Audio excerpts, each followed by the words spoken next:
Akala ko literal na last amen ko kanina. Salamat po sa biyaya ng Panginoon sa buhay po ng ating mga choir members. Tayo po ay mag-aaral po ng salita ng Panginoon this morning. At mag-ready na po ang mga susunod na preachers. Dahil po kasalukuyan po tayong nagpapagawa po ng ating church building extension, kaya kinakailangan po ng ating pastor ng support para po sa preaching, para po sa pag-aaral ng mensahe. Amen? At salamat sa Panginoon dahil sa buhay po ng ating pastor na nangunguna po para po sa gawain ng Panginoon. Amen? Tayo po muna lahat ay tumayo at ang inyong lingkod po ang naatasan this morning. Gamitin po nawa tayo ng Panginoon sa umagang ito. Tayo pong lahat ay yumuko at manalangin. Panginoong Diyos, Ama, salamat po sa umagang ito. Kay buti nyo sa aming mga buhay. Tunay, Panginoon, na napakatapat nyo at hindi kayo nagkukulang, Panginoon. Sa mga pagkakataon na kami ay nagkukulang, kami ay nagkukulang ng katapatan sa inyo, naririyan kayo, Panginoon, para maging tapat pa din sa aming mga buhay. At salamat sa inyong salita na patuloy nagiging paalala sa amin, nagiging pattern namin, Panginoon, nagiging guide namin upang hindi kami maligaw. Salamat sa buhay ng mga kapatid na naririto ngayon upang mag-aral ng inyong salita. At nawa, Panginoon, panalangin po namin, linisin niyo po ang aming mga kasalanan. Hindi ito maging hadlang, Panginoon, sa pagbubulay namin ng inyong salita. At panalangin namin, Panginoon, na mag-penetrate, pumasok ng mabuti, Panginoon, ang inyong salita sa aming mga puso at maisaisip namin ito sa bawat araw na darating. At Panginoon, dalangin po namin ang inyong kapangyarihan ang siyang magtali sa gawa ng kaaway sa umagang ito. Hindi kami, Panginoon, ang masunod, hindi kami, Panginoon, ang manguna, tanging kayo, Panginoon, ang manguna sa gawaing ito. Dahil, Panginoon, kahit gaano pa kadami yung aming maging achievements, kung kayo, Panginoon, ay nahuhuli na, wala pong mangyayari, Panginoon, sa mga achievements na to. Tulungan niyo kami, Panginoon, gabayan niyo po kami sa pag-aaral ng inyong salita at maging pagpapala ito po sa aming mga buhay. Muli, Panginoon, salamat po. Ito po ang aming samot dalangin sa pangalan ng Panginoong Hesus. Amen. Maraming salamat po. Makakaupo na po kayo. Yan. At dadako na po tayo. Ito yung aking most challenging ministry. Yun lagi kong dinedefine ang preaching. Most challenging ministry. Bakit? Kasi nagigisa ka pa lang, ikaw na yung ginigisa. Amen? For sure, makaka-relate po yung mga preachers. Dahil ang salita po ng Panginoon, wala po diyang exemption. Amen? Kahit ikaw pa ang nag-prepare, kahit ikaw pa ang naatasan na maging tagapagsalita, ikaw yung unang mismong tatamaan. Ikaw yung unang mismong iko-correct ng Panginoon. Amen? Kaya don't take it lightly. Amen? Dahil ang gawain po ng Panginoon ay napakalaki pong pribilehiyo. Kaya sabi ko nga, parang sa dami ng mga nakakaharap kong tao pag nagdi-discuss ako, parang ito talaga pa rin yung pinaka-nakakakaba. Dahil ang kaharap natin sa umagang ito ay ang Panginoon. Amen? At nasa second part na po tayo ng atin pong series for this 2024 na paano sila naging aral sa atin ngayon. Amen? Or kung hindi pa natin nababasa yung mga kwento, paano ba sila magiging aral sa atin ngayon, sa panahon natin ngayon? Dahil ito pong mga kwento na to, nangyari na po ito at naipasulat sa Biblia, hindi lang para maging display. Meron pong malaking dahilan ng Panginoon kung bakit meron tayo ngayong Biblia at ang mga kwentong ito ay ating pinag-aaralan.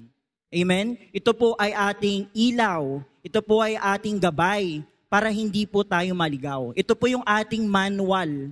Diba kapag po tayo mag-assemble ng isang appliances or ng isang bagong bili sa Shopee, ang tinitingnan natin, manual. Amen? At ito po yung ating manual bilang isang Kristiyano para hindi po tayo maligaw. The question is, are you reading your manual?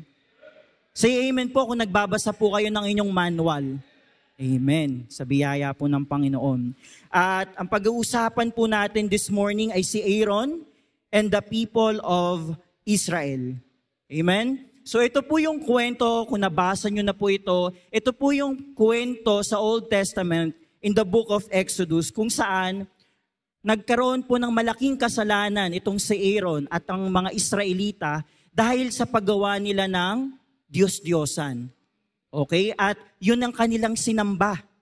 At bago po tayo tuluyang pumunta doon sa kwento na yon, magkaroon po muna tayo ng konting recap. Ano ba yung mga previous episodes bago tayo pumunta doon sa main story natin? Amen? Di ba minsan ganyan tayo, para maunawaan natin yung tunay na kwento, kailangan balikan mo muna yung mga nangyari, yung mga naunang part, okay? So punta po tayo muna sa Exodus chapter 19, verse 1. So quick recap po muna tayo. So ito po yung pagkakataon, kung matatandaan nyo, inahon po ng Panginoon ang bayan ng Israel sa lupain ng, saan po? Ng Egypt. Dahil sila po ay nasa pagkakatali, sila po ay ginawang alipin, kung matatandaan nyo po. At ginamit po ng Panginoon itong si Moses to lead the people of Israel para po sila ay makalaya. Amen? At yung paglaya po nila yun, isa po yung pagpapala. Bakit? Kasi bondage po sila di ba? Sila po ay walang, kumbaga hindi nila totoong lupa yung kanilang tinitiran doon sa lugar ng Egypt. At ang pangako ng Panginoon, dadalhin sila sa promised land, sa lupang pangako. Di ba? Napakapalad po ng chosen nation ng Israel dahil may pangako sa kanila ang Panginoon. And I do believe, church, sa atin may pangako din po ang Panginoon. Amen? At dumating po sa pagkakataon na nakarating sila sa wilderness of Sinai. Ayan, sabi po dyan. At sa verse 3 po, talon po tayo sa verse 3, ito pong si Moses ay umakyat dun po sa bundok, sa Mount Sinai. Ayan, yung mga makakarelate yung mga Mount Sinai nung family day. Umakyat si Moses sa Mount Sinai para kausapin ng Panginoon.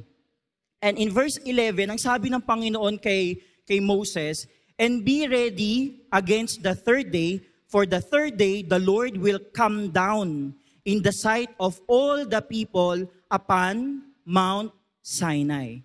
Amen? So ibig sabihin mga kapatid, imagine niyo yung mga Israelita, inahon sila ng Panginoon sa tulong ni Moses at ngayon, magkakaroon sila ng pagkakataon na makita ang pagbaba ng Panginoon mula sa langit doon sa bundok ng Sinai.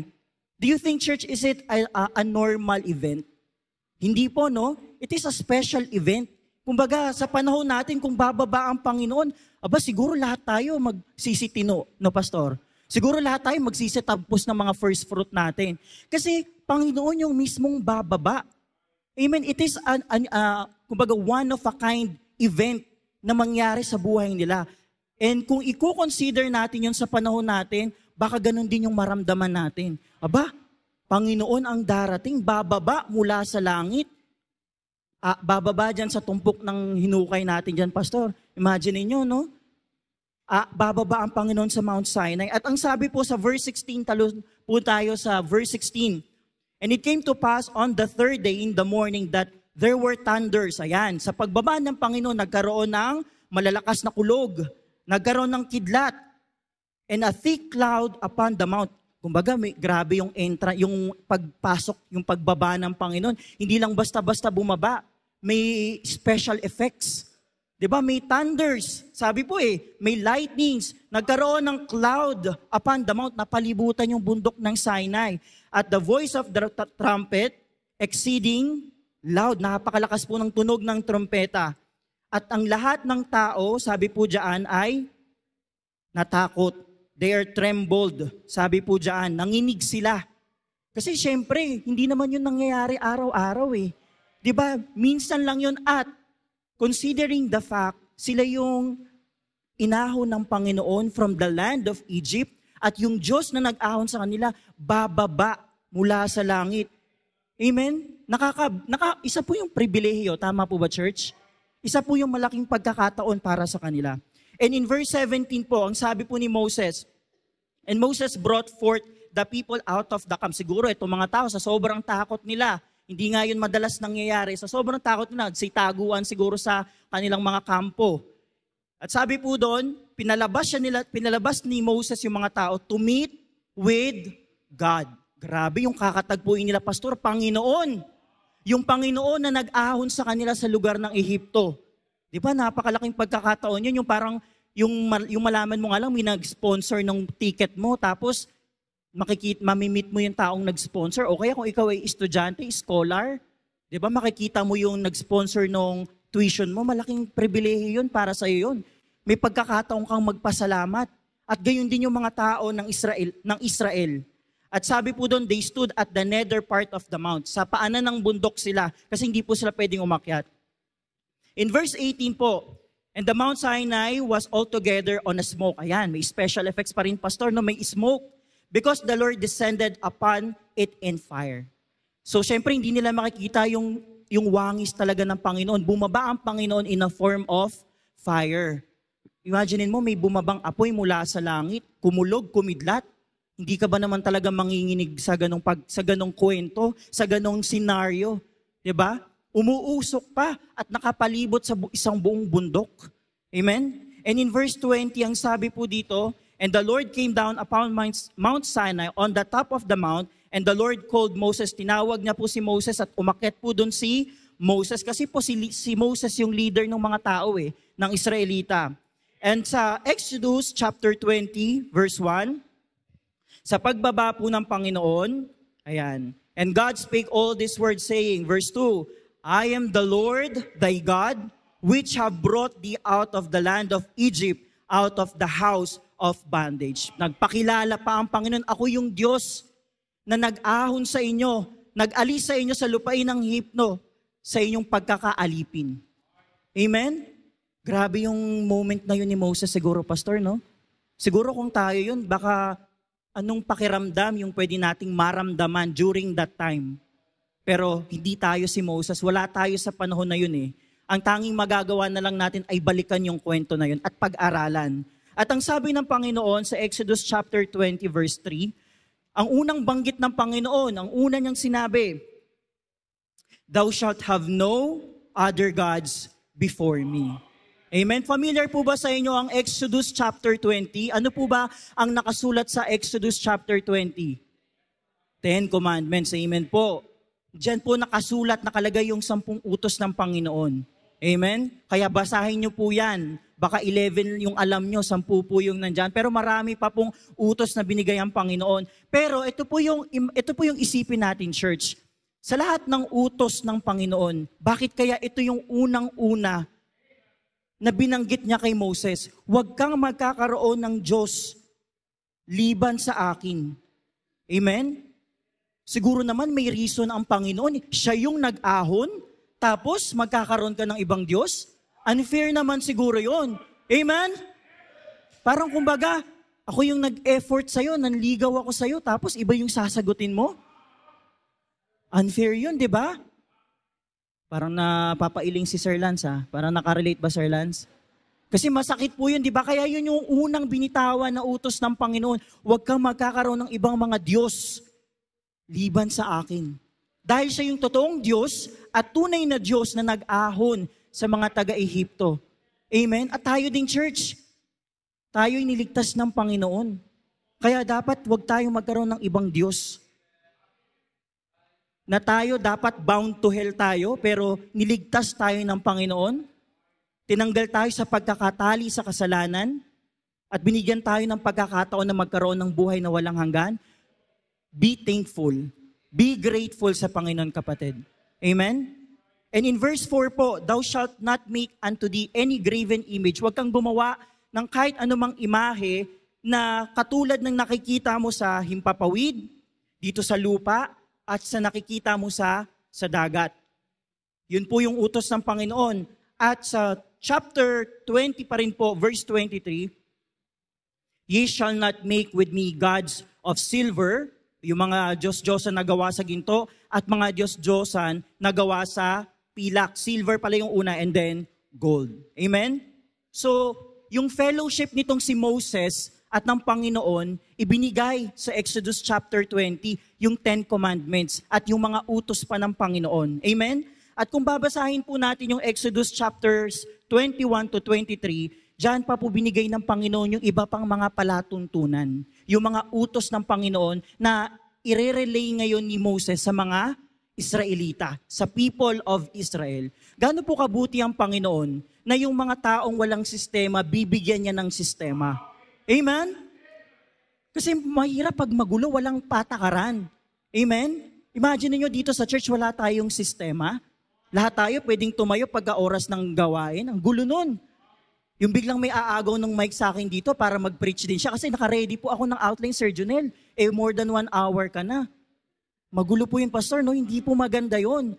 At kaya meron pong palatuntunan na binigay ang Panginoon para maging maayos. Para magkaroon ng kaayusan. Grabe ng Panginoon, pastor, yung pagmamahal niya sa tao, doon sa mga Israel. Nagbigay siya ng utos para maging maayos. Amen? Now, in Exodus chapter 24, verse 3, ano po ang nakalagay dyan?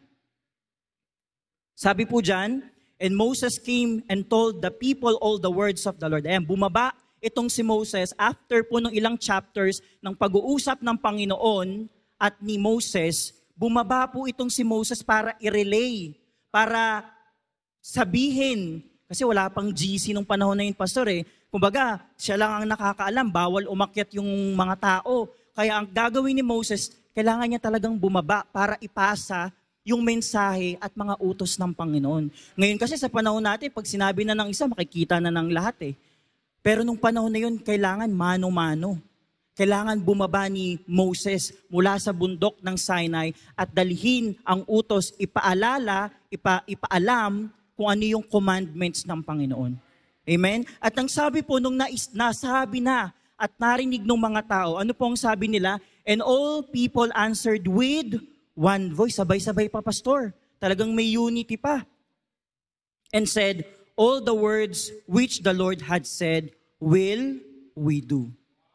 Nangako, pastor, may pledge na lahat po ng sinabi ng Panginoon sa inyo, Moses, gagawin po namin. Aba, nakaka-bless naman talaga pala, ano? Tunay nga namang nakakagalak sa puso yung mga ganyang sagutan. Church, magfa-first fruit po tayo. Pastor, yes, will we do. Diba? Yung mga ganong sagutan, pastor, no? Yung church, magpapamerienda ulit tayo this week, ha? Opo, pastor, gagawin po natin. Amen? Pero sana hindi lang sa salita. Kasi mamaya mukhang tatagilid yung pangako ng mga tao na to eh. Okay? And in verse 12, talon po tayo sa verse 12 ng chapter 24. And the Lord said unto Moses, come up to me into the mount. Pinapabalik na po nito ng Panginoon si Moses dahil may mga sasabihin pa. Siguro, itong si Moses, limited lang yung kaalaman niya. Baka mamaya makalimutan. O unahin mo muna yan, bumaba ka muna, sabihin mo muna, balik ka dito. Siyempre, tao lang din naman si Moses, di ba? Wala pa naman sigurong pastor noon na notepad sa cellphone eh. Wala pang ganun. O recording na, eto pakinggan nyo, wala pang ganun eh. Wala pang Apple Pencil siguro nun si Moses. Kaya kailangan mano-mano siguro. Siguro habang bumababa itong si Moses, pastor, kinakabisado niya pa yung sasabihin niya. Kasi nga mano-mano. Nung pinabalik po itong si Moses, sabi kasi ng Panginoon, ibibigay niya yung tables of stone and a law and commandments which I have written. Talagang sinulat pa ng Panginoon. Napakagrabe, pastor, no? Nag-effort ang Panginoon bumaba, nag-effort ang Panginoon magsulat para ibigay yung kanyang mga utos. Amen? In chapter 24 po ulit, verse 14, at sa pag-akyat ni Moses, nagbilin muna siya. Siyempre, kailangan may sistema. Ang sabi niya, and he said unto the elders, ayan yung sinabi ni Sir Alvin kanina, tarry ye here for us until we become again unto you. Kasi kasama niyang aakyat si Joshua. Pero hindi kasama si Joshua na kakausap sa Panginoon. And sabi niya, behold, Aaron and Hur are with you. If any man have any matters to do, kung meron kayong concern, kung meron kayong suggestion, meron kayong confusion, gusto nyong malinawan, ganyan, let him come unto them. Lumapit kayo kay Aaron or kay Hur. Malinaw, pastor, no? Bago siya bumalik, may binilinan muna siya. Ayan. In verse 17 po, and the sight of the glory of the Lord, nandun pa rin ang Panginoon sa bundok eh, was like devouring fire on the top of the mount. So ibig sabihin, yung Panginoon, yung nakita ng mga tao, nandun pa rin yung Panginoon, yung amazing moment na yon, nasasaksihan pa rin nila, pastor. Hindi basta-basta bumalik ang Panginoon, nandoon pa rin. They see the sight of the glory of the Lord, yung gloria ng Panginoon, yung wangis, yung itsura ng Panginoon like a fire, devouring fire, nandoon sa tuktok ng Mount Sinai, nakita ng mga tao ng Israel. Siyempre kasama doon si Aaron. Amen? In the eyes of the children of Israel. Kitang-kita nila, pastor eh. Diba? Na-experience nila. Kumbaga, yung mga, ano tawag doon, Sir Lester, yung sensory ba yun? Yung pang-observe, yung sense of touch, nakita nila siguro lahat yan, naramdaman nila. Hindi lang nila yan basta-basta nakita, na-experience at na-feel nila yan. In verse 18, ano po ang nangyari? And Moses went into the midst of the cloud at umakyat po siya doon at siya po ay nanatili doon ng 40 days and 40 nights. Ayan, so ganun po katagal yung fellowship ng Panginoon at ni Moses. Okay? At kung babasahin niyo po yung chapters 25 to 31, nandyan po yung discussion ng Panginoon.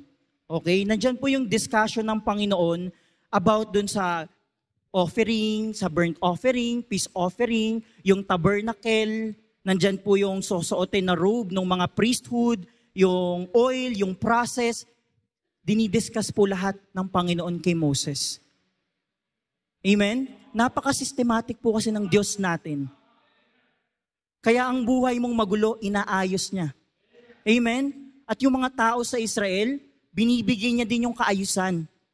At para maging maayos, one-on-one muna kami ni Moses. Kasi baka mamaya pag sinabi niya sa mga tao, may mga siguro nagre-react agad. Kaya di ba pansin niyo po, pag si pastor nagbigay ng message sa mga leaders muna, tapos yung mga leaders ipapasa po sa mga members. Para maayos. Amen? Para isa lang yung kausap kung minsan. Ganun ang nangyari. At dun sa mga lumipas na chapters na yon, nagkaroon ng discussion ng Panginoon about doon sa mga gagawin. Tabernacle, yung offering, paano i-offer, ano yung bawal, ano yung hindi pwede, ano yung mga pwede. Diniscuss po yun lahat ng Panginoon. Kumbaga pastor, itong si Moses, hindi naman siya naglakwatsa eh. Nandoon siya para pakinggan at para tandaan yung utos ng Panginoon para sa kapakanan at ikaayos ng bayan ng Israel. Amen? Mapalad itong Israel, pastor, kasi meron silang Diyos na tunay na Diyos at merong binigay sa kanila na leader na willing mag-spend ng 40 days and 40 nights kasama ang Panginoon para sa ikaayos ng kanilang bayan. Kasi galing sila sa Egypt, pastor eh. Ang sinusunod nilang patakaran doon, yung sa Egypt. Hindi sila pwedeng masunod doon. Kasi hindi naman, dayo lang sila doon eh. Kaya nga sila ginawang alipin kasi hindi sila tubong Egyptian. Kaya itong Panginoon, gumagawa ng para sa kanila. Amen? Napakapalad nitong bayan ng Israel.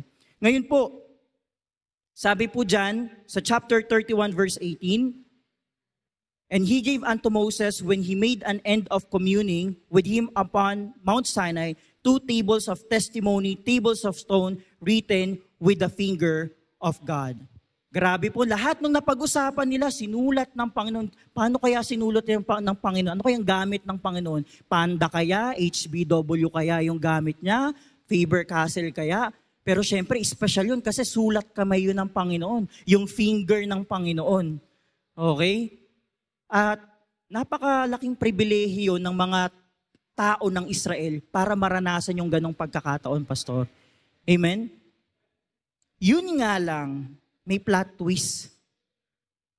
Kahit gaanong nangyaring amazement at kahit nag-pledge pa sila na sila ay gagawa, punta po tayo sa chapter 32. Ito na po yung actual story. When the people saw that Moses delayed to come down out of the mount, naramdaman nila ba 40 days and 40 nights na to ah. Mukhang nagbakasyon, nag-TNT na ata itong si Moses, hindi na ata ito babalik. Nakaramdam na sila ngayon ng inip. 40 days and 40 nights. Siguro nagkaroon ng separation anxiety, pastor, kay Moses. Yung 40 days and 40 nights, hindi na nila kaya. Yun nga lang, itong mga tao, nagtipon-tipon sila, sinunod naman nila, pastor, lumapit naman sila kay Aaron. Ang problema nga lang, parang mga bossing na to, sabi nila, up, tumayo ka, tumindig ka, make us gods. At yung gods po dyan, maliit. Ibig sabihin, yung mga Diyos-Diyosan po. Mga inanyuan, yun yung po yung nire-request nila. Yun yung nakakalungkot na nangyari. 'Di ba? Hindi nanatili sa puso nila yung mga sinabi ni Moses mula sa Panginoon. Unang-una pa yun, for sure, yun din yung unang sasabihin, pastor, ni Moses, thou shalt have no other gods before me. At ang nakakalungkot, kung ano pa yung unang binitawan, ano pa yung unang sinabi, yun din yung unang ginawang kasalanan. Amen? At kung minsan sa ating buhay natin mga Kristiyano, kung ano yung ulit-ulit nire-remind sa atin ng Panginoon, doon din tayo ulit-ulit nagkakamali. Ulit-ulit nagkakasala. Alam nyo, naniniwala po ako, kung itong mga taga-Israel, talagang binulay-bulay nila, nilagay nila sa puso nila, kung ano yung sinabi ng Panginoon, hindi sila hahantong sa ganitong pangyayari. Hindi sila lalapit, hindi sila maiinip, at sasabihin kay Aaron, nagawan mo kami ng mga Diyos. Kung makapag-request, kala mo, ganun lang kadali, no? At kala mo, tama yung nire-request nila. Amen? First point po natin, bakit ang bilis nilang nakalimot? At sa panahon po natin ngayon, bakit ang bilis nating makalimot? Amen? 1 week pa lang, sa atin nga pastor, 1 week pa lang di ba? After a week, may preaching ulit. Pero pagka minsan, dahil hindi natin talagang nilalagay sa puso yung napakikinggan natin, ang tinitingnan lang natin yung outfit ni pastor, yung mga tumalsik na laway ni pastor, hindi natin tunay na napag-aaralan at naisa sa puso yung mensahe ng Panginoon. Kaya ang ending, wala pang 1 week, nagkakaroon na tayo ng pagkukulang. Nagkakaroon na tayo ng kasalanan tulad ng mga tao ng Israel. Nakakasabi lang, nagkakamali agad tayo. Nagfe-fail tayo. Amen?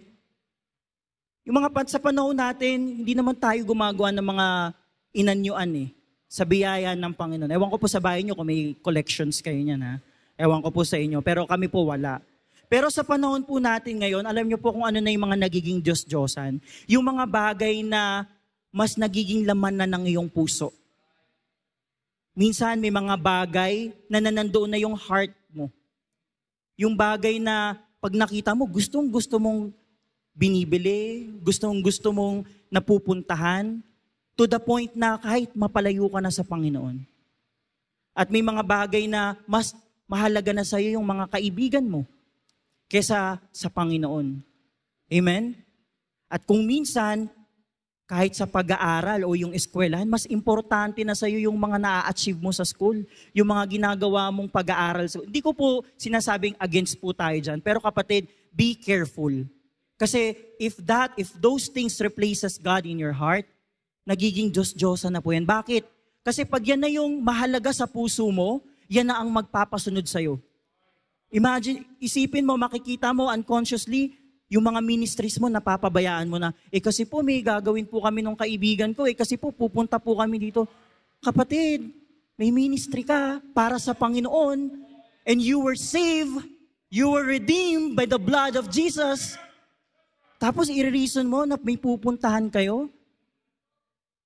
Ang utos ng Panginoon nasa 10 Commandments, huwag kalimutan, di ba? Yung araw para sa Kanya, magpahinga tayo. Yung linggo, na sa panahon natin ngayon, ginagawa natin araw ng pagtitipon, huwag nating kalilimutan. Amen, church?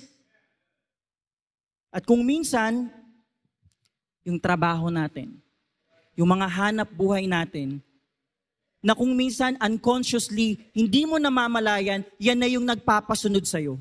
Hindi na ikaw yung nagpapasunod dyan. Ikaw na yung sumusunod. Kasi even forgetting your ministries or disregarding your ministries will just be fine. Okay na sa'yo. Una, hindi ka komportable, pero dahil naging habit mo na yan, nagiging komportable ka na. And wala kang nararamdaman o even nagiging normal na sa'yo na wala kang part dito sa church. Dahil hindi natin nabubulay at napag-aaralan at isinasa puso ang tunay na mensahe ng salita ng Panginoon. Because I believe, kung talagang pong nilalagay po natin yan sa puso natin, it will show. It will reflect in your life, kapatid. Amen? Kasi kapag tunay na nasa puso mo ang salita ng Panginoon, uunahin mo ang Diyos. Kung itong si Moses, kung hindi tunay na pagsunod yung kanyang ginagawa, hindi niya to gagawin. Di ba? Ang laking responsibility kaya nito, pastor. Matitigas yung ulo yung mga kasama mo. di makaintindi kung minsan, tapos ililid mo. Pero dahil nandoon yung pagbulay, nandoon yung pagsunod ni Moses, ginagawa niya. It shows, Pastor. It reflects sa buhay niya. At mga kapatid, sa panahon natin ngayon, ano ba talaga yung mas laman ng puso mo? Kung minsan, mas mahalaga na sa atin ang pamilya natin. Pastor, meron kasi kaming travel, kaso natapat ng linggo eh. Minsan lang kami magsama-sama as a family. We have nothing against about family gatherings or family events. Pero tandaan natin kapatid, ang Panginoon, ang araw ng linggo, para yan sa Kanya. Amen? Kasi pag sinabi mong, Pastor, may gagawin kasi kami ng linggo, parang sinabi mo na rin na mas mahalaga yung gagawin mo na yan kaysa sa Panginoon. Again, church, we all have 6 days to spend for ourselves. We only have a day, Sunday, for the Lord. Huwag na nating nakawin o agawin yung araw na yon para sa Panginoon. Yun yung araw para magpasalamat tayo sa Kanya. Sa lahat ng araw na binigay niya, napagpala tayo, nagawa natin yung mga trabaho natin, nakapagpahinga tayo, yung only one day na yon, ibigay mo para sa Kanya. And if you are working, the world is offering you to work on Sunday, kapatid, lumaban ka. Amen? Hindi lang yan ang trabaho dito sa mundo. May binibigay na trabaho ang Panginoon na kung saan may pagkakataon kang maglingkod para sa Kanya. Tandaan natin kapatid, we are talking about ministry to the real and genuine God.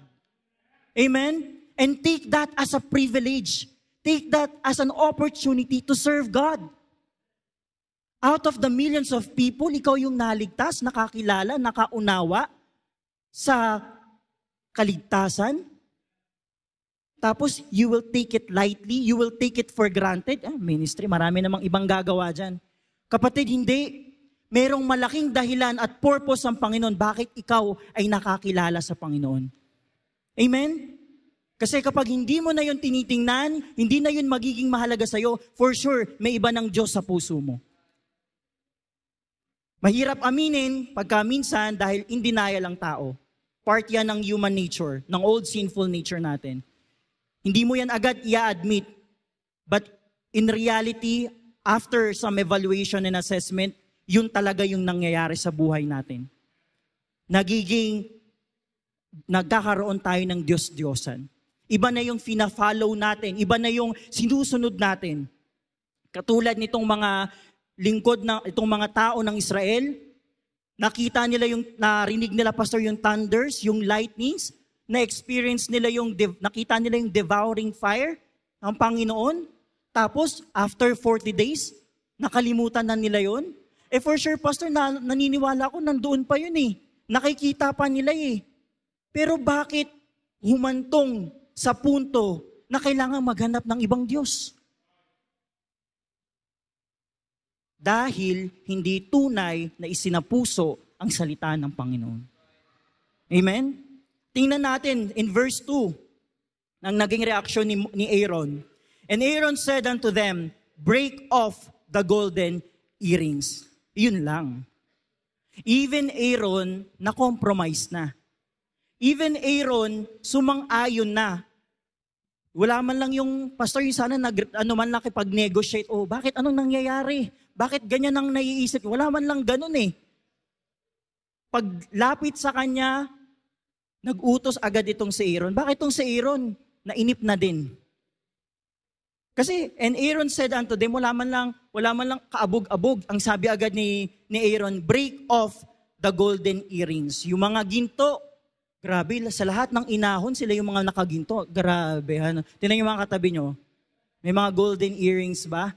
Parang ganyan siguro yung pinapatanggal ni Aaron, which are in the ears of your wives, of your sons, and of your daughters, and bring them unto me. So yung mga ginto na suot-suot nila, sabi ni Aaron, dalhin nyo sa akin. Ayan. Point number 2 po. Mabilis lang po tayo. Bakit ang bilis umayon ni Aaron sa kasalanan? At sa panahon natin, bakit ang bilis natin umayon sa kasalanan? Yun yung nakakalungkot po. Amen?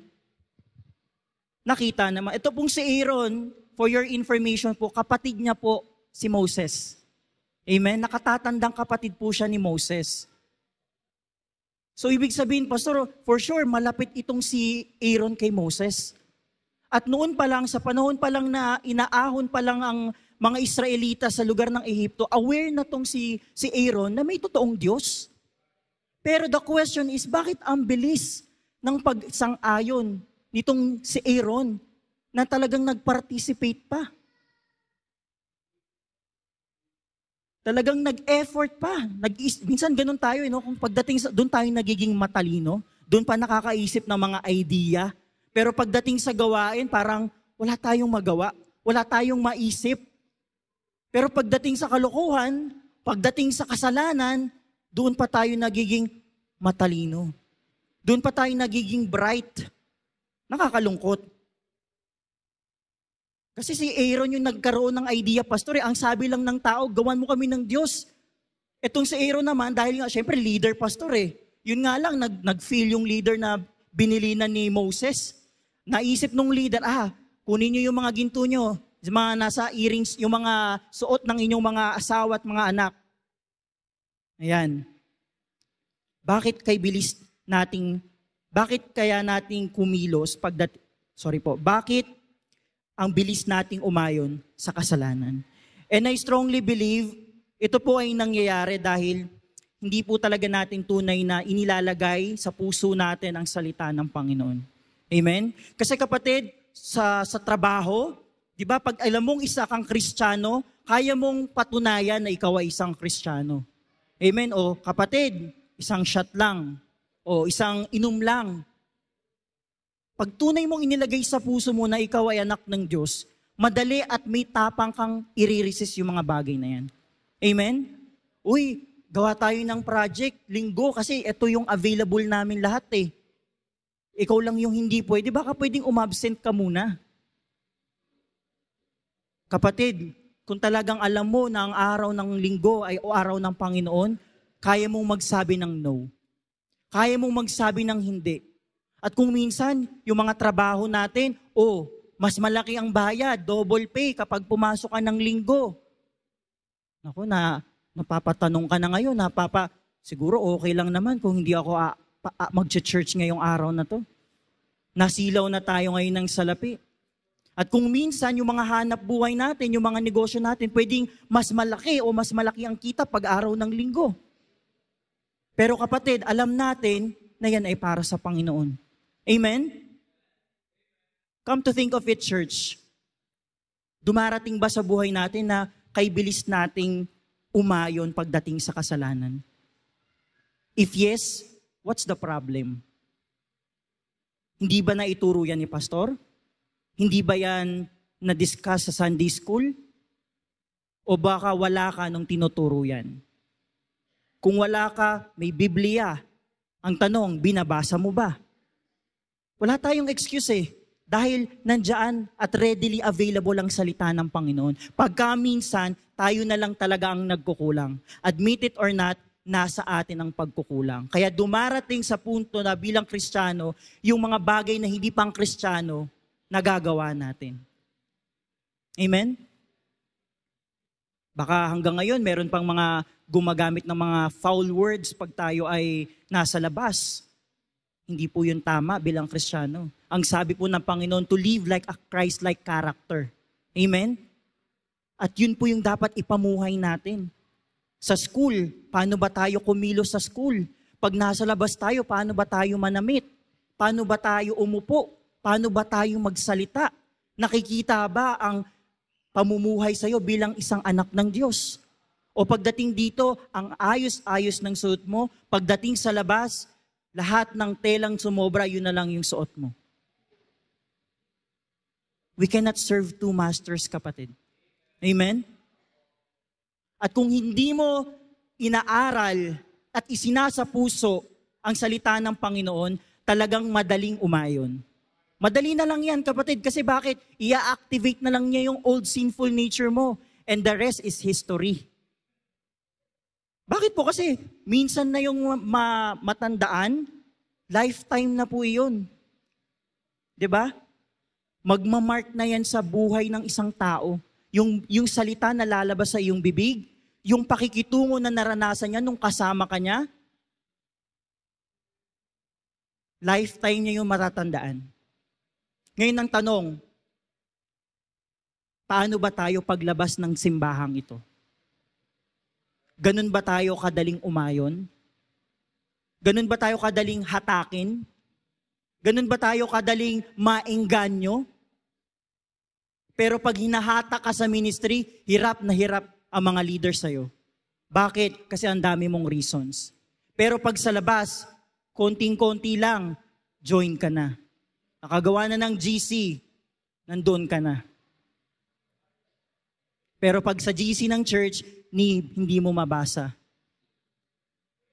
Amen? And why all those things happened? Hindi nilalagay sa puso ang salita ng Panginoon. That's the effect. That's the result. Nangyari sa kanila, pwedeng mangyari sa atin ngayon. Different time, different story, pero same lang po ang magiging application niyan. Same lang po ang magiging result niyan if we fail to put the Word of God sa ating pong mga puso. Kaya nga ang sabi ng Bible, di ba, meditate it day and night. Pagbulay-bulayan mo yan, kapatid. Huwag puro social media ang binabasa. Huwag puro buhay ng kapitbahay. Huwag puro pocketbook. Huwag puro YouTube. Huwag puro Twitter. Huwag puro Instagram. Magbasa ka ng Biblia. Kasi yung mga nababasa mo online, hindi yan makakatulong sa'yo para lumago. Ang tendency lang yan, gagawa ka ng kasalanan. Kasi po, napaka-wicked po ng mundo. Hindi mo naman mafi-filter kung ano yung lalabas sa wall mo eh. Magugulat ka na nga lang kung ano yung mga makikita mo dyan. May mga nakahubad, may mga sumasayaw. Di ba? Pag nakita mo na yun. Hindi mo na yun maibabalik. Eh kung magbasa ka ng Bible, kung ano yung nabasa mo na yun. Tatagos na yun sa puso mo. Amen? Hindi na nga pinapahirap eh. Kahit sa mga mobile phone natin, may mga readily available naman na mga Bible applications. Pipindutin mo na lang din, kapatid. Kaya wala tayong dahilan. Ang idadahilan na lang natin, sarili natin. Amen? In Exodus chapter 32 verse 3, and all the people break off the golden earrings which were in their ears and brought them unto Aaron. Kabilis mga sumunod. Number 3 point po natin, bakit kaya nilang kumilos pagdating sa kasalanan? Or sa atin, bakit kaya nating kumilos pagdating sa kasalanan? Ayan. Bakit nga ba kay dali pagdating sa kasalanan?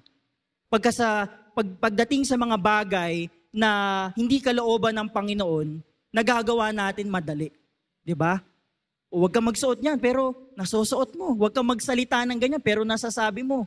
Huwag kang sumama sa kanila, pero nakakasama ka. Pero sinabi ni pastor, mag-church ka, mag-necktie ka, mag-dress ka. So ayusin mo yung pananamit mo, pero parang bakit ang hirap? Amen? Kapatid, meron pong standard ang Panginoon. At yung standard na yun yung dapat nating maging standard. Pag yung standard ito, at lahat ng papasok sa isip mo below doon, hindi mo yan dapat ginagamit. Hindi mo yan dapat ina-apply. Kasi hindi siya pasok sa pamantayan ng Panginoon. Amen?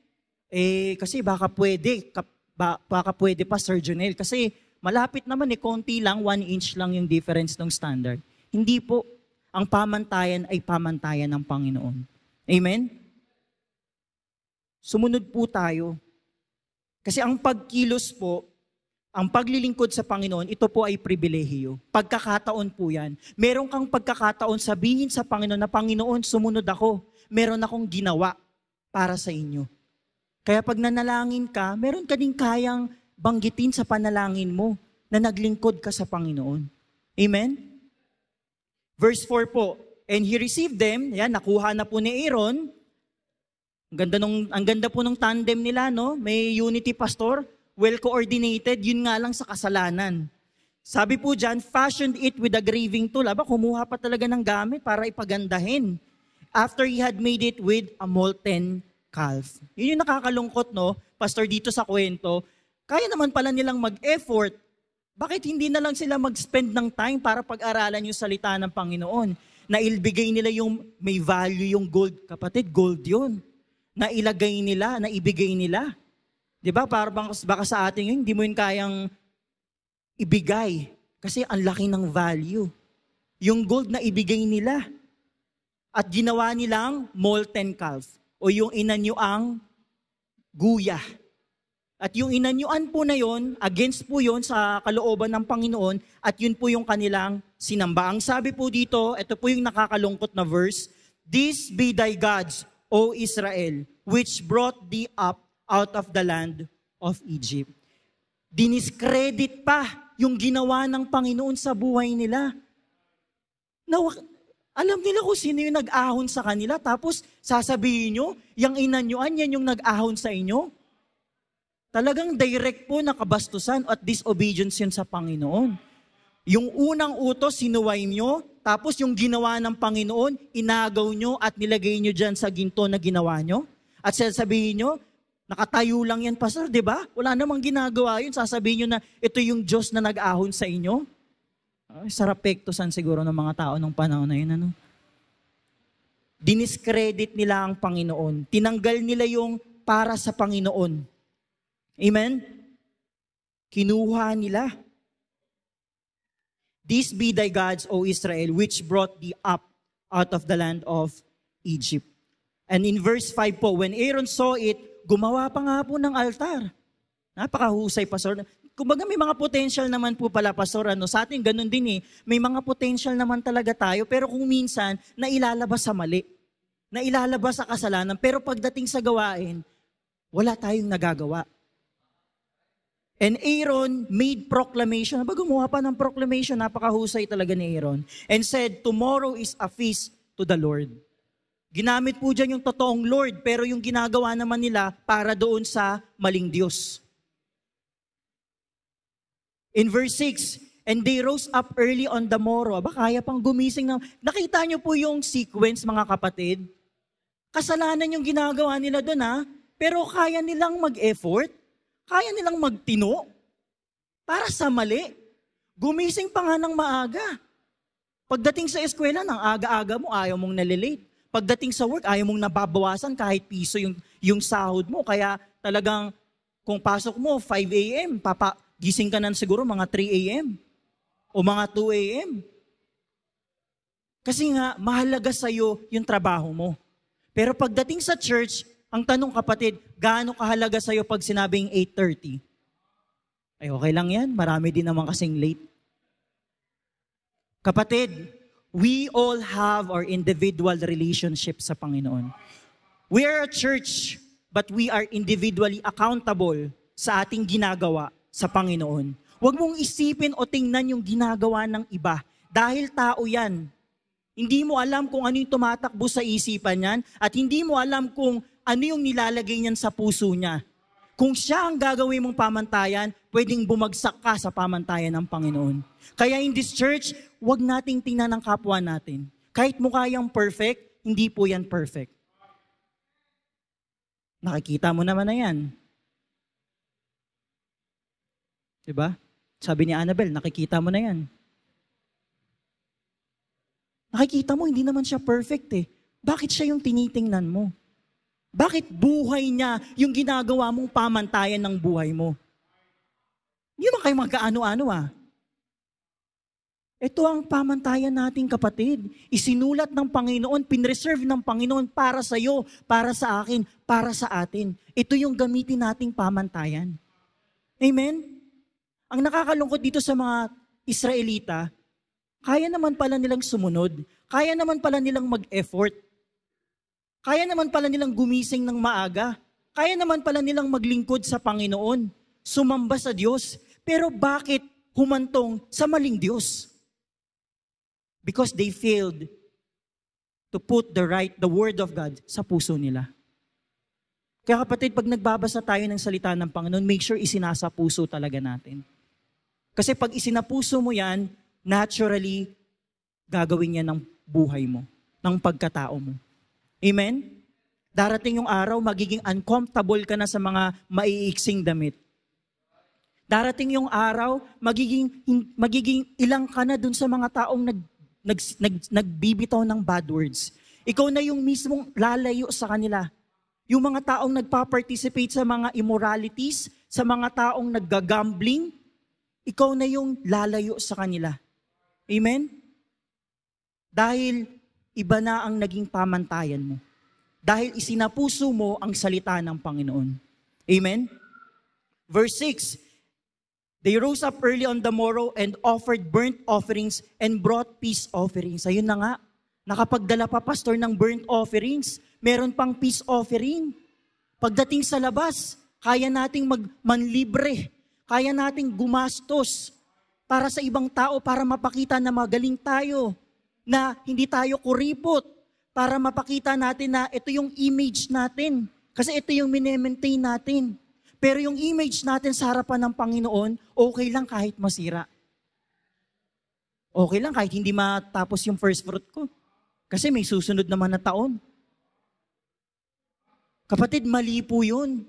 Katulad ng mga tao sa Israel, ginagawa nila yung effort na to, pero mali. Dahil wala po yung eternal value. Dahil yung Diyos po nila, ginawa lang nila. Amen? Ang tunay po na Diyos, siya po ang nagbibigay ng pagpapala sa atin. Amen? Kaya naniniwala po ako sa salita ng Panginoon, kapag tayo'y totoong naglingkod, ibibigay niya yung pagpapalang nararapat sa iyo, kapatid. Yung mga tao na yan, yung mga piniplis mong tao na yan, wala naman niyang magagawa kapag dumating ka na sa pangangailangan mo eh. May maitulong yan, pero hindi kasing higit sa kayang gawin ng Panginoon sa buhay mo. Amen? Kaya maging matalino tayo, kapatid. And it is the right time to decide sino ba talaga ang Diyos na pinaglilingkuran mo.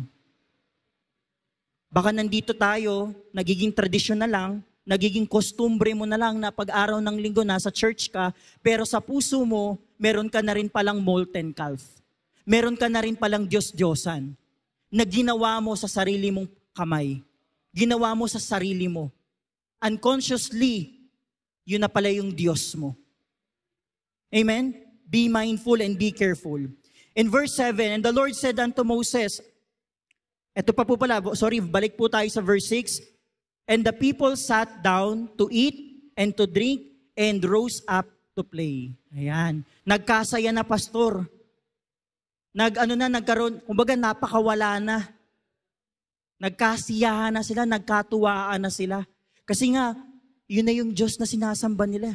Nagkaroon pa ng proclamation ng feast itong si Aaron. Grabe yung tandem ng mga tao at ni Aaron. Kaso, sa mali. Amen? Sayang, walang eternal value yung ginawa nila lahat na yun. Amen? Pero dahil ang Diyos, omniscient siya, kahit magkausap sila ni Moses, nalaman niya. In verse 7 po, anong sabi po dyan? And the Lord said unto Moses, go, get thee down, for thy people, which thou broughtest out of the land of Egypt, have corrupted themselves. Na-corrupt na po sila. Kapatid, kamusta po tayo? Corrupted na rin ba tayo? O pilit po nating inaayos sa tulong ng Panginoon? Kapatid, alam niyo po, hindi porket tayo po ay anak ng Diyos, tayo po ay merong special power para hindi magkasala or para matalikuran automatic yung mga kasalanan. Hindi po. As we get exposed, as we attend, as we participate in this world, may tendency po na tayo ay magkasala. At dahil sa kasalanan na yon, magiging corrupt na ang buhay mo. Pwede nyo po ba yung sabihin sa katabi nyo? Pwedeng maging corrupt ang buhay mo, kapatid. Kapag hindi ka naging maingat sa pinaglilingkuran mong Diyos. Kasi baka mamaya, ibang Diyos na pala yan, kapatid. Minsan mas mahalaga na pala sa iyo yung sarili mo. Minsan mas mahalaga na pala sa iyo yung sasabihin ng ibang tao. Minsan mas mahalaga na sa iyo yung trabaho mo, yung pamilya mo, yung kaibigan mo, yung mga bagay na tinatamasa mo dito sa mundo, mas mahalaga na yon. And dahil doon, nagiging corrupt tayo. Bakit? Kasi hindi na natin napaprioritize ang salita ng Panginoon. Hindi na natin napaprioritize yung mga ministries na nandito para paglingkuran ng Panginoon. Amen? Napakadami po nating ministry dito sa church. Di ba? Alam naman po natin, pagka tayo po ay bagong miyembro, meron pong mga nakalatag po na ministry. At kung saan ka po may talent, kung saan mo nakikita yung sarili mo na pwedeng maglingkod sa Panginoon, pwede mo po yun gamitin. Church, year 2024 na po tayo. The question is, meron ka bang ministry? Meron ka bang ginagawa sa church?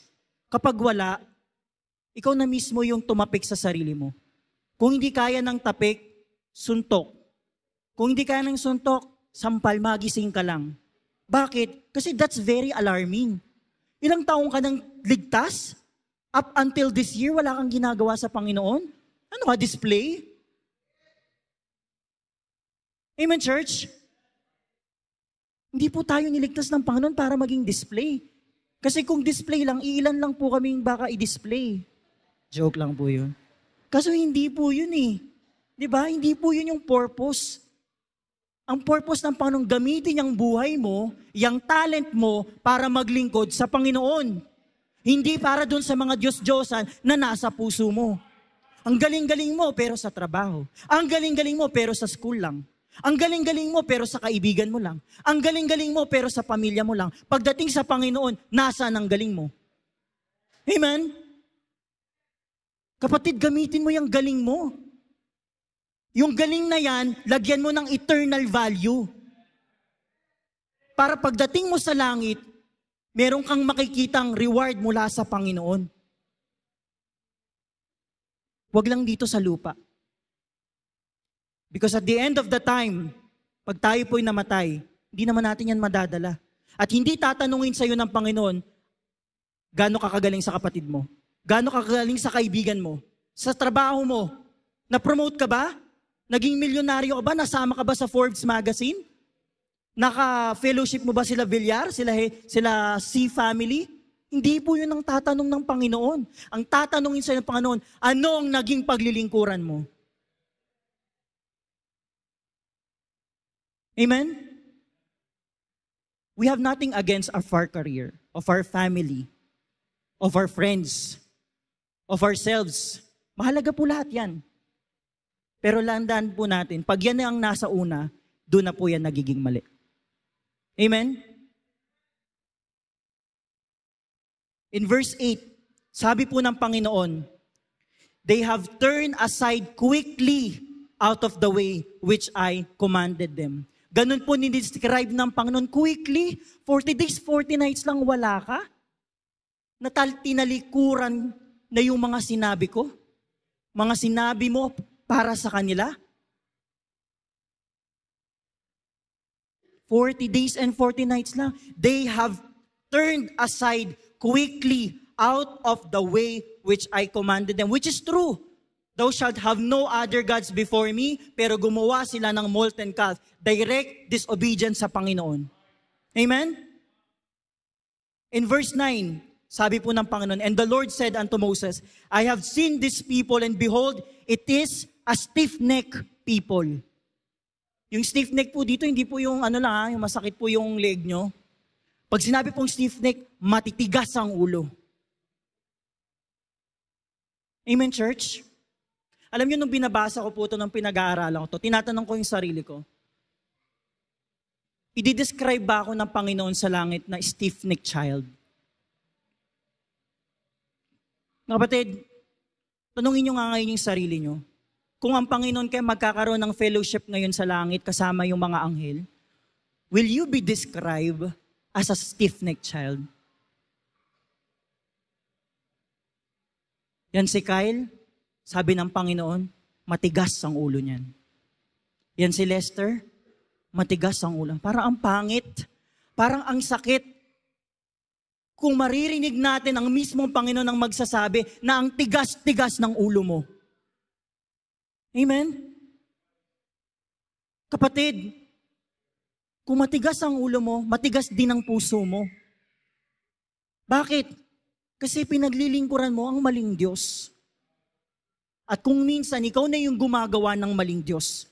At nakikita mo na yung kasiyahan doon sa maling Diyos. Church, kaya nyo po bang imaginein yung sarili nyo Genevieve Pagapulangan Mojica, stiff-neck child. Parang ang sakit po no, Ate Jen, pagka marinig na sakit ka sa ulo ng Panginoon. Di ba yung pagka dinescribe, ayan si Jeremiah, ako sakit sa ulo yan ng nanay at tatay niya. Di ba parang ang pangit, ang sakit pagka ikaw mismo yung pinag-uusapan, marinig mo yun. Kasi alam natin yun ay kabigatan. Yun ay pangit, yun ay hindi nakakaganda ng pangalan. At sa langit, kapatid, anong pangalan ang ginagawa natin? Pag nag-usap ba ang Panginoon at ang mga anghel, ganun yung sasabihin itong anak ko na to, matigas ang ulo nito. At anong kapatid, hanggang kailan tayo magiging matigas? Year 2024 na po. We're no longer getting younger. 'Di ba? Patanda po tayo ng patanda. In due time, darating po tayo sa pagkakataon, nalilisanin po natin ang mundong ito.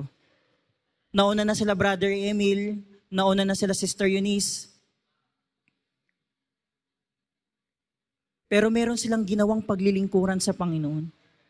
Meron silang ginawang legacy. May eternal value. Wala man yung nakikita ng mundo, yung pamantayan ng mundo, pero merong ginawa yung mga kapatid natin na yon na nagbigay ng glory sa Panginoon. At yun yung pinakamahalaga. Yung masabihan ka ng well done, thou good,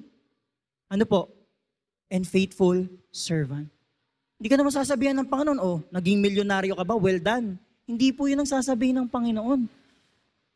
Kahit gaano ka pa kayaman, kahit gaano ka pa kasikat, kahit gaano pa kadami yung natamasa mong kasikatan, kahit gaano pa kadami yung likes mo, kahit gaano pa kadami yung sapatos mo, yung damit mo, yung collections mo, pag walang eternal value yan, wala din po yan sa harapan ng Panginoon.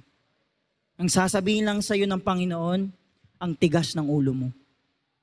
Ilang beses kang binigyan ng pagkakataon tapusin yung first fruit mo, hindi mo tinatapos. Ilang beses ka binigyan ng pagkakataon na maging tapat sa tithes and offering mo, hindi mo ginagawa. Ilang beses ka binigyan ng Panginoon ng pagkakataong umawit dito sa harapan, tumayo dito sa harapan, hindi mo ginawa. Ang tigas-tigas ng ulo mo.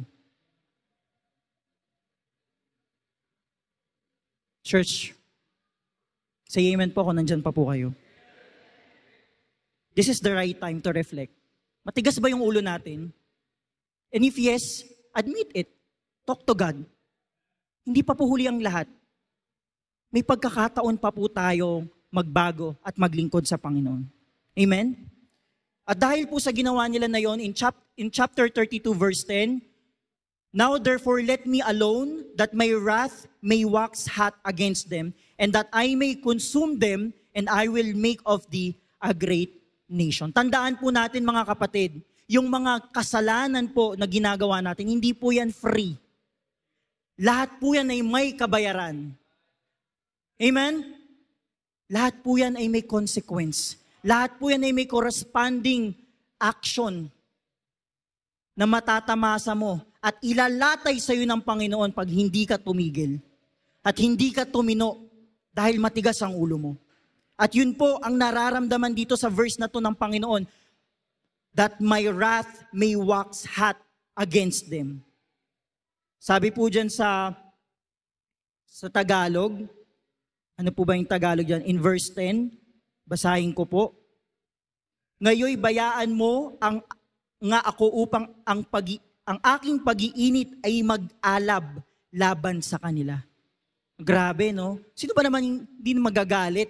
Yung kauna-unahang utos, yun din yung kauna-unahang nilabag. Na ang clear-clear, may pa-special effect pa ang Panginoon para talagang maramdaman nila na siya ay totoo. Hindi nga nagawa ng Diyos-Diyosan nila yun eh. Amen? Napayanig ba yung lupa? Hindi. Diyos ang nakagawa nun. Tapos doon ka sasamba? Talagang mag-iinit ang galit ng Panginoon sa kanila. At kapatid, huwag mong hintayin na maranasan mo ang galit ng Panginoon. At alam niyo, napakapalad po ng mga tao na to. Dahil may man of God, may mediator. In chapter 32 verses 11 to 12, mababasa po natin dyan, na ito pong si Moses ay nanalangin, lumapit, kinausap niya ang Panginoon na baka pwedeng huwag. Kasi may pangako pa ang Panginoon sa Israel eh. Di ba, dadalhin pa sila sa promised land. Ang sabi ni Moses, Panginoon, baka isipin ng mga taga-Egyptians, kaya sila nilabas para patayin kasi makasalanan sila.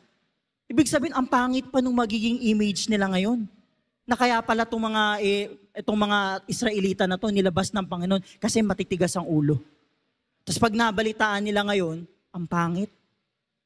Imagine niyo, nabalitaan nila pinatay dahil matigas ang ulo versus nabalitaan nila nakarating sa promised land. Amen? Kapatid, anong mababalitaan sa'yo? Yung pinalo ka ng Panginoon kasi ang tigas ng ulo mo? O yung meron ka ng blessed life na fulfill ng Panginoon yung pangako niya sa'yo kasi naging tapat ka? Alam niyo po, ang katagumpayan ng bawat isa ay kaligayahan po natin. Yung nakikita natin may pinagpapala, kaligayahan po natin yan. Pero pag may nakikita tayong napapalo, kalungkutan po natin yan. And sorry to say, burden din po natin yan. Pag may nangyari dyan, may napalo dyan. Kasi ang palo ng Panginoon, pwedeng magkasakit ka. Pwedeng kunin ka na ng Panginoon kasi hindi ka na nakikinig. Matigas na yung ulo mo. And we do not know ano pa yung pwedeng gawin ng Panginoon para maramdaman mo yung sakit. Para maramdaman mo yung palo niya. And when you experience that, or when we experience that, lahat naman tayo makakaramdam ng burden para doon, di ba? Yung linggo-linggong kapatid mo, nakikita mo dito, mababalitaan mo, ganito yung pinagdaraanan. Kasi alam mo, may problema eh. Matigas yung ulo ng kapatid mo na to eh. Hindi ka naman lalapit doon para sabihin, yan, tigas kasi ng ulo mo. Siyempre, ipaparamdam mo sa kanya na nandito ka. Pero kapatid, huwag na natin hintayin umabot pa tayo doon. Ito na nga eh, may kwento na nga eh. Paano sila naging aral? Paano sila magiging aral? At yung aral na yun, kapatid, kunin natin. Para yung suot natin ngayon, hindi tayo pumunta lang dito para maging pogi or maganda. May dala-dala tayong aral. Amen? Yun yung pinakamahalaga after church worship. May bit-bit kang aral. Amen? At yung aral na yun, huwag mong kalimutan. And in verse 13, sabi po ni Moses, remember Abraham, Isaac, and Israel, thy servants to whom thou swearest by thine own self, and saidst unto them, I will multiply your seed as the stars of heaven, and all this land that I have spoken of will give unto you your seed, and they shall inherit it forever. Ito pong panalangin ni Moses, sabi niya sa Panginoon, Panginoon, alalahanin mo si Abraham. Alalahanin mo siya, kasi nag-iinit ang Panginoon eh. Pinaalala ni Moses yung pangako niya sa Panginoon kay Abraham, kay Isaac, at kay Jacob. Na ang pangako niya, di ba? Ang sabi po dyan, have spoken will give unto your seed and they shall inherit it forever. Magmumultiply po yung kanilang lahi. Eh ngayon, kung papatayin ng Panginoon lahat yun, mangyayari pa ba yun? Hindi na po.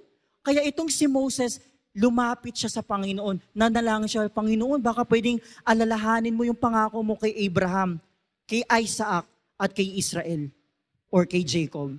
At dahil po doon sa panalangin, dahil merong man of God na nag-mediate, sabi po dyan sa verse 14, and the Lord repented of the evil which He thought to do unto His people. Yung evil po dyan, yung kaguluhan na pwede sanang maranasan o mangyari sa Israel kapag naranasan nila yung galit ng Panginoon. Pero, na-hold. Amen? Na-hold po kasi nag-pray. Fourth point po natin, salamat kay Moses, Abraham, Isaac, at kay Jacob. Sa panahon po natin ngayon, salamat kay Pastor at sa mga kapatid na nagiging tapat sa Panginoon. Alam mo minsan kapatid, hindi mo naman alam kung sino yung mga nananalangin talaga para sa iyo. Hindi mo alam kung sino yung mga lumuluhod sa Panginoon para ilapit ka sa Panginoon. Kasi nga nagiging burden ka ng kanilang mga puso. Gusto nila manumbalik ka. Gusto nila makapaglingkod ka sa Panginoon. If you were distracted, if you were corrupted, may mga nananalangin para sa iyo. At una na yun yung pastor mo. Amen? And hindi mo alam kung sino pa yung mga nananalangin dito para sa'yo. Maging thankful tayo. Maging grateful tayo sa Panginoon kasi may mga tao na pwedeng i-consider ang Panginoon. Kaya alam nyo kapatid, napakahalaga po na tayo ay may paglilingkuran. Remember King Hezekiah? Di ba mamamatay na siya dapat, Pastor? Pero na-spare pa yung buhay niya. Binigyan pa siya ng ilang taon ng Panginoon. Ano yung prayer niya, Panginoon? I-consider mo yung mga paglilingkuran ko. Amen? Ang mahirap dumating sa punto ng buhay mo kapatid, meron kang gustong ihiling sa Panginoon. At ang mahirap, gusto mo pang mabuhay. Pero dahil wala ang ginawang paglilingkuran, wala na rin maiko-consider sa iyo ang Panginoon. Amen? Alam niyo mga kapatid, napakahalaga po ng paglilingkuran. Huwag niyo po yan parang maniin niyo lang or parang take it lightly. Huwag po. Yan po ay para yung bala. Meron kang ilalambing sa Panginoon. Amen? Hindi ka naman sa nanunumbat, pero ang pangako kasi ng Panginoon, pag naging tapat ka, meron kang pagpapala. Alam niyo po, ganito po ako mag-pray. Every time na meron po akong hinihiling sa Panginoon. Panginoon, sinashare ko yan sa mga kapatid po natin dito, na Panginoon, baka pwedeng i-consider mo yung paglilingkuran na ginawa ko. Kaya kami nanalo sa Moriah, ganun yung prayer ko. Lord, kung wala na ako, yung mga katim ko na lang. And salamat po sa Panginoon, tinugon niya yung panalangin namin. Di ganyan po talaga ako manalangin sa Panginoon. Ganun po ako maglambing sa Panginoon. Na Lord, baka pwedeng i-consider mo naman yung mga ginagawang paglilingkuran ng pamilya ko. Ginagawang paglilingkuran namin. Kasi di ba pagka gusto mo naman talaga yung isang bagay at alam mo hindi naman siya masama, okay naman siya, talagang ilalambing mo yan sa Panginoon. Amen? At wala pong masamang maglambing sa Panginoon. Kasi totoong Diyos po yung nilalambingan nyo. Amen? At wala ka namang ginawang masama para humingi sa Panginoon. Why not? Kanino ka hihingi? Doon sa molten calf, walang bibigay sa iyo yun. Ikaw pa nga yung nagbigay eh. Golden earring pa nga yung binigay nila, di ba? Doon tayo humingi sa totoong Diyos. Pero kapatid, maglingkod ka. Amen? At masarap po na tayo'y humihiling, meron kang kayang sabihin sa Panginoon. Lord, baka pwedeng i-consider niyo po yung aking ministry na paglilingkuran sa inyo. Mahirap kapatid, dumating ka sa punto, hindi mo na matapos yung panalangin mo kasi alam mo wala ka na rin masasabi na paglalambing sa Panginoon. Ngayon kapatid, kung wala na, this is the right time. Ibalik mo yung init mo sa Panginoon. May pagkakataon ka pa, hindi aksidenteng narinig mo yung mensahe sa umagang ito. Amen? Baka may mga prayers ka ngayon na lagi mong iniisip, bakit ang tagal tugunin ng Panginoon? Yun pala kapatid, wala ka kasing paglilingkuran. Wala ka nang nagiging ministry. Inuuna mo yung ibang bagay, tas gusto mo unahin ka ng Panginoon pagdating sa panalangin mo. Amen? Kaya kung minsan, huwag tayong magtatampo sa Panginoon kapag yung mga hinihiling natin sa panalangin, hindi nangyayari. Tas sasabihin mo, natutulog ba? Hindi ganun kapatid. Baka ikaw ang natutulog, kaya ka walang nagiging paglilingkuran. Amen? God is so faithful, di ba? Sabi sa kanta kanina ni Ma'am Melea, He's been so faithful. Napakatapat po ng Panginoon. Tayo po ay alipin ng kasalanan, inahon niya po tayo, binigyan ng pagkakataon na magkaroon ng pribilehiyo, paglilingkuran sa Kanya, gamitin po natin yun. Amen? At sabi po dyan in verse 20, verse 19 po pala muna, so nung nag-mediate na po ni Moses, napigilan niya ang Panginoon dun sa gustong gawin ng Panginoon. Siya po ay bumaba. Siya na po yung pumunta sa mga Israelita, kay Aaron. At siya na rin yung nagalit. Sabi po dyan, Moses' anger waxed hot. Pero alam niyo po, mapalad pa itong mga Israelita. Galit na lang ni Moses kaysa galit ng Panginoon. Kaya kapatid, pag pinagagalitan ka ni Pastor, mapalad ka, galit na lang ni Pastor yung dumadating sa'yo. Baka pag galit ng Panginoon, wala nang last chance. Amen? Yung galit na lang ng lingkod ng Diyos yung matanggap mo. Kahit papaano, baka mahilot pa eh. Magawan pa ng paraan. Amen? At sa galit ni Moses, nasira niya yung binigay na tables ng Panginoon, yung isinulat ng Panginoon. And in verse 20, ang ginawa niya po doon sa Diyos-Diyosan na ginawa ng mga tao, sinunog niya, ginawa niyang powder, pinulverize niya, tinapon sa ilog at pinainom sa mga tao. Grabe. Sinunog, ginawang powder, kinremate ni Moses, tapos pinainom sa kanila. Ayan, sige, inumin nyo yan, ginudngud siguro. Kasi naman, grabe yung kasalanan na ginawa po nila. Amen? And in verse 21 po, he took the calf they have made. Verse 21, ito, nilapitan po ni Moses si Aaron. Dahil isa pa to eh. What did these people unto thee? Thou hast brought so great sin upon them. Amen? Kasi siya yung nakaisip ng idea eh. Kasi kung hindi niya pinakinggan yung mga suggestion nun, wala namang ilalabas, o di naman tatanggalin yung mga hikaw na yan eh.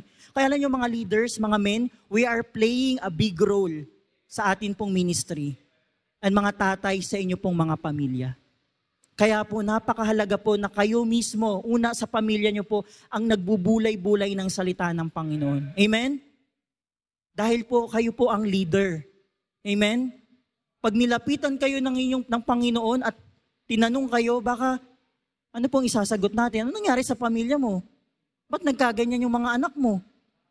Ba't nagkaganyan yung asawa mo? You are accountable to your family. Mga nanay, ganun din po tayo sa ating mga anak. You are accountable and responsible sa inyong family.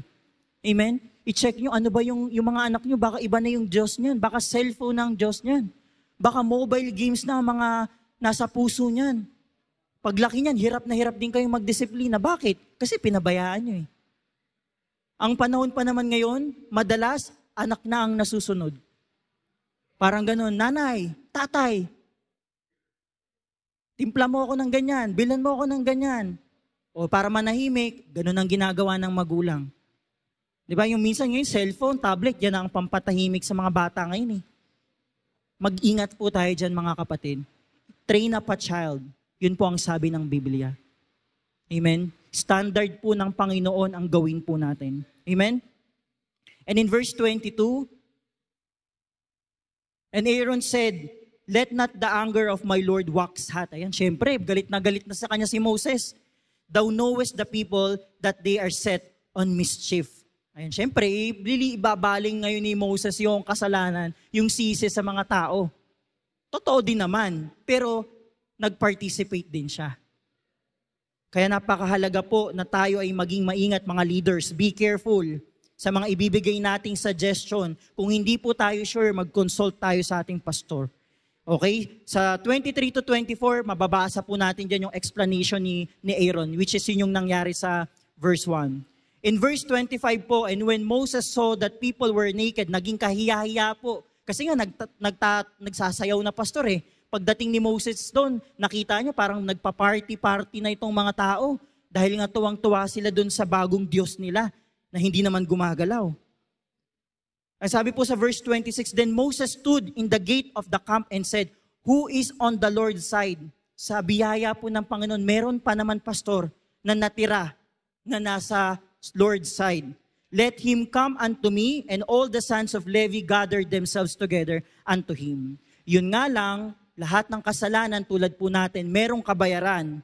And in verse 27 po, sabi po dyan, and he said unto them, thus saith the Lord God of Israel, put every man his sword by his side, and go in and out from gate to gate throughout the camp, and slay every man his brother, and every man his companion, and every man his neighbor. And verse 28 po, tingnan po natin kung ilan lahat yung namatay dahil sa kasalanan. There fell of the people that day, nung bumaba si Moses, 3,000 men. Alam nyo kapatid, may kabayaran ng kasalanan eh.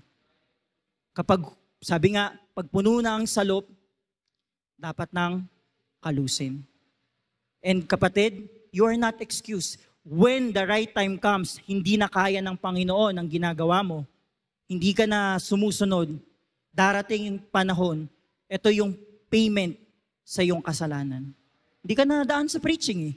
Hindi ka nadaan sa fellowship. Hindi ka nadaan sa encouragement. Hindi ka madadaan sa sa devotion kasi hindi ka na nagbabasa.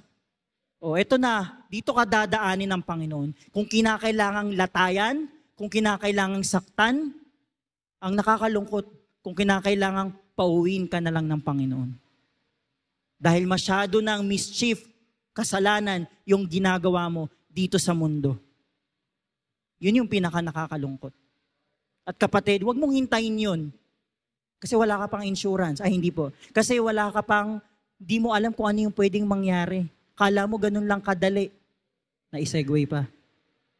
Kasi kapatid, sa totoo lang, yung araw-araw na ginigising pa tayo ng Panginoon, baka yun pa yung sinasabi ng Panginoon, may pagkakataon ka pa kapatid.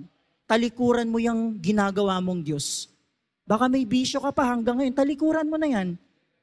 Baka meron kang unbeliever na ine-entertain, ngayon pa lang talikuran mo na yan. Baka meron kang mga anomalyang ginagawa, talikuran mo na yan. Yung mga bagay na nakapagpapalayo sa iyo sa Panginoon, talikuran mo yan kapatid. Hindi ka dyan mapapabuti. Kasi baka dumating yung huling latay ng Panginoon, wala na tayong magawa. But to endure and to feel the pain of God's wrath. Amen? And last point po natin, dumating ang kabayaran ng kanilang kasalanan. At sa point natin, sa panahon natin ngayon, hihintayin pa ba nating maranasan ang palo ng Panginoon? Kailangan ba na nararamdaman pa ba yung palo? Hindi ba pwedeng nababasa na lang natin yung palo? Amen? Kasi yung palo, totoo naman eh. Hindi lang sa atin nangyayari, even old times. Sa Old Testament, New Testament, may palo ang Panginoon. Maganda yung palo na babasa mo na lang. Hindi mo na nararamdaman. Kasi pag naramdaman mo yan kapatid, kailangan mo yung pakiramdaman talaga. Kailangan mo talaga yan i-endure. Kasi yan yung palo na para sa'yo. Amen? At sana, piliin nating nababasa na lang natin. Pag sumikapan natin, ilagay natin sa puso natin yung salita ng Panginoon para hindi na dumating yung palo sa ating buhay. Amen? And Moses went back to God to atone the sins of the people. Sabi po dyan sa 31 to 33. And in verse 4 po, 34, last verse po tayo. Therefore now go, sabi po ng Panginoon kay Moses, lead the people unto the place of which I have spoken unto thee. Alam niyo po, napakabuti pa rin ng Panginoon. Hindi na ubos yung mga tao ng Israel. Merong natira at ang pangako ng Panginoon na dadalhin sila sa land of milk and honey, dun sa promised land, tuloy pa din. Alam mo kapatid, tuloy pa rin yung pangako sa iyo ng Panginoon. Tuloy pa rin na mabigyan ka niya ng magandang buhay. Tuloy pa rin na maglingkod ka para sa Kanya. Hindi pa huli. Kung sa buhay nito mga Israelita, meron pa rin pagkakataon, kapatid, meron pa rin para sa'yo. At huwag mong sayangin yun. Kasi pag yun nasayang, baka matulad tayo doon sa 3,000 men. Amen? Mga kapatid, don't take the ministry lightly. Don't take it for granted. Gamitin po natin yung oras natin, yung panahon natin, at lakas natin, at talino natin, yung potential natin, yung resources natin para maglingkod sa Panginoon. Amen? Church, marami pa po tayong paglilingkod na gagawin para sa Panginoon. Ito pong church building na to, isa lang po ito doon. Amen? Hindi po ito tumutukoy sa lahat. Nakita niyo po yung calendar year natin for this 2024? Hindi lang po yan for 2024. Marami pang taon hanggat binubuhay tayo ng Panginoon, always put God first. Amen? Kung ano man yung meron tayo ngayon, gamitin natin para sa ikalulugod ng Panginoon. At kung ano yung natutunan natin sa buhay ni Aaron, sa buhay nitong mga Israelita, wag na po nating gayahin. Amen? Kasi baka matulad tayo doon sa 3,000 men. Amen? Kaya church, meron pa tayong first fruit. January na po ngayon, February, March, April. We only have 3 months. Tapos may ilang months pa bago mag-October. Kaya po natin yan sa biyaya ng Panginoon. Kapatid, kung ilang beses mo nang hindi na-fulfill yung first fruit mo, baka this is the right year and the right time para gumising ka that this commitment is not your commitment kay pastor, kay Brother Junel, sa leaders mo, but rather your commitment to the Lord. Kung ano yung sinulat mo dyan, isinulat mo yan, nabasa yan ng Panginoon. Amen? And maybe this is the right time para humanap ka ng ministry. Kung wala ka pa talagang ministry, yung tipong nandito ka lang pag Sunday, tas uuwi ka na after, kapatid, may time ka pa. May lakas ka pa. Kaya mo pang mag-effort. Kaya mo pang sumipa. Kaya mo pang gumalaw para sa Panginoon. Amen? Mahaba pa po ang lakbayin, mahaba pa po ang taon. Maging aral sa atin ang buhay ni Aaron at maglingkod po tayo sa ating Diyos at sa totoo at sa buhay na Diyos. Amen? Tayo pong lahat ay tumayo at manalangin. Panginoong Diyos, salamat po kay buti nyo sa umagang ito. Salamat sa paalala. Salamat sa inyong salita. Lahat ay nakasulat sa Biblia, kailangan na lang naming basahin, Panginoon. Pero pagka minsan, dahil sa mga bagay na nauuna namin, sa mga nagiging Diyos-Diyosan ng aming puso, na isasantabi namin ang inyong salita. At dahil dito, Panginoon, hindi na namin kayo nauuna. Nagiging abala na kami sa takbuhin ng mundo. Sa mga bagay na gusto naming mapatunayan, sa mga bagay na gusto namin ma-achieve, sa mga bagay na gusto namin maabot. Na hindi namin nare-realize, Panginoon, nagkukulang na po pala kami sa inyo. Mga kapatid, hindi aksidente ang mensahe sa umagang ito. Ito ang tamang panahon at pagkakataon para tapikin, gisingin, kung kinakailangang sipain mo ang sarili mo para magising ka na meron ka lang natitirang oras para maglingkod sa Panginoon. We are living in this world so wicked at hindi tayo pabata, kapatid. Use your time, your energy, your resources to glorify God. Come on, tayo pong lahat ay lumapit to show humility sa Panginoon. Kung kinausap ka ng mensahe, kung kinausap ka ng salita, at alam mo na para sa iyo ito, lumapit ka sa Panginoon. Kausapin mo siya. Humingi tayo ng tawad sa lahat ng pagkukulang.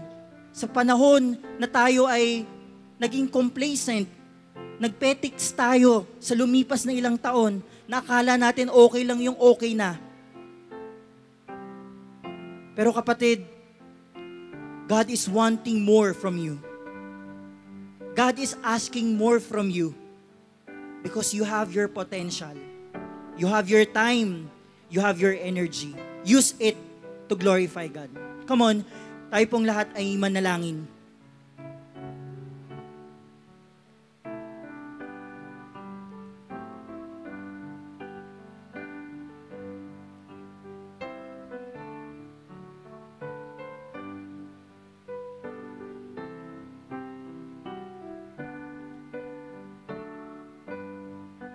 Diyos amang makapangyarihan sa lahat, salamat po.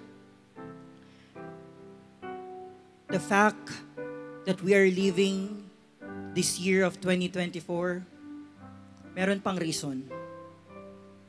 Meron pa kaming laban na dapat tapusin. Meron pa kaming panahon, pagkakataon na mapaglingkuran ka. Tulungan niyo kami, Panginoon, na ma-overcome itong mga Diyos-Diyosan na meron kami sa puso namin ngayon.